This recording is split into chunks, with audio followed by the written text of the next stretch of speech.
NEET के बारे में आपने सुना होगा। इनको लेकर के इंडिया भर में पूरा बवाल हुआ है।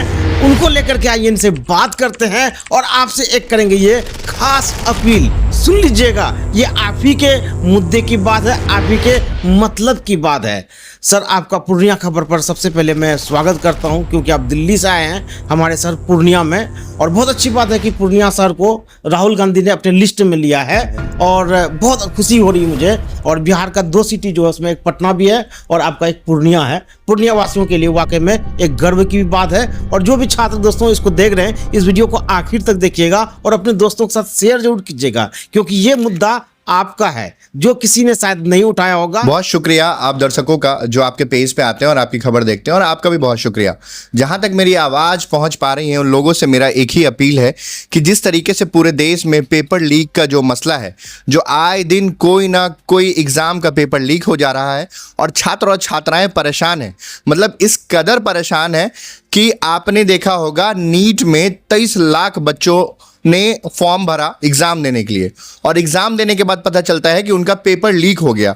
और उसके बाद बच्चे इस तरीके से डिप्रेशन और स्ट्रेस में आ गए कि हमारे 21 भाई और बहनों ने सुसाइड कर लिया। मतलब देश का हालात इतना ख़राब हो चुका है कि ये एक पेपर तक ढंग से कंडक्ट नहीं करवा पा रहे हैं, और जिसकी वजह से आए दिन बेरोजगारी की दर जो है ना वो बढ़ते जा रही है। क्योंकि छात्र और युवाओं को उनका अधिकार नहीं मिलेगा, तो छात्र और युवाओं को पता है कि उन्हें कब सड़क पे आना है और किसको क्या जवाब देना है। इसी संदर्भ में आज हमारा आना पूर्णिया में हुआ है, और पूर्णिया के मैं लोगों को बहुत बधाई देता हूं कि आप जितने अवेयर हैं इन चीज़ों को लेकर के, शिक्षा व्यवस्था के मुद्दे पे, कि आप अपनी लड़ाई लड़ना जानते हैं। बस हम इसीलिए आए हैं कि यहाँ के छात्रों से हमारी बातचीत हो पाए, हमारा संवाद हो पाए, और हमें समझ में आए कि इन छात्रों को किस तरीके से लड़ाई लड़नी है। और इनके लिए राहुल गांधी जी ने छात्रों की गूंज एक कार्यक्रम का आगाज, एक आंदोलन का आगाज कोटा में पिछले महीने के 17 तारीख से किया।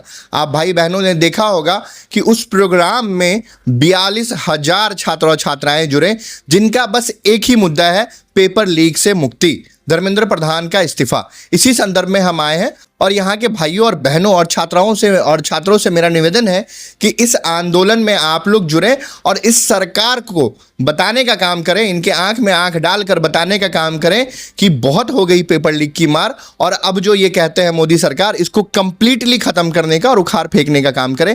क्योंकि धर्मेंद्र प्रधान ने पूरी तरीके से शिक्षा व्यवस्था को, और इस मोदी गवर्नमेंट ने पूरी तरीके से शिक्षा व्यवस्था को चौपट करके रख दिया है। हमारा बस एक ही तो मांग है कि कम से कम पेपर ढंग से करवा लो, हमें नौकरी दे दो।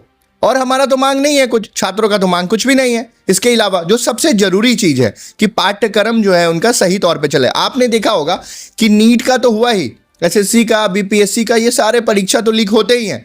उसके साथ साथ जो 10वीं क्लास के बच्चों ने सीबीएसई से एग्ज़ाम दिया, उन भाई बहनों का ये हाल हुआ कि उनको रीचेकिंग में जाना पड़ा, और जब उन्होंने पेपर रीचेक कराया उसके बाद भी गड़बड़ी पकड़ी गई। तो मतलब इस पूरे देश में कितना बड़ा घोटाला हो रहा है, और ये सरकार बच्चों को इस तरीके से नज़रअंदाज कर रही है, जिसके बारे में मतलब आप देख सकते हैं एक रिपोर्ट उठा के कि 21 लोगों ने सुसाइड कर लिया। और आए दिन छात्र और छात्राएं पूरे देश प्रदेश में कहीं ना कहीं इसका शिकार हो रहे हैं। दरभंगा का न्यूज़ मैंने पढ़ा कि बीपीएससी का छात्र जो है वो कल उसने सुसाइड कर लिया। सरकार जो है उसको छुपाने की कोशिश कर रही है, वहाँ की प्रशासन उसको छुपाने की कोशिश कर रही है, कोई और रूप देने का कोशिश कर रही है। लेकिन मैं कहता हूँ कि जांच के तह में जाएंगे तो उनको यही पता चलेगा कि ये जो पेपर का जो लीक की जो समस्या है, जिसकी वजह से उस बच्चे ने सुसाइड किया है। तो मैं यहाँ के भाइयों और बहनों से अपील करना चाहूँगा कि ये जो हमारा पैम्पलेट जो हमारे हाथ में है, इस पैम्पलेट पे कुछ जो जरूरी बातें लिखी हुई है, वो बस 3 ही मांग है।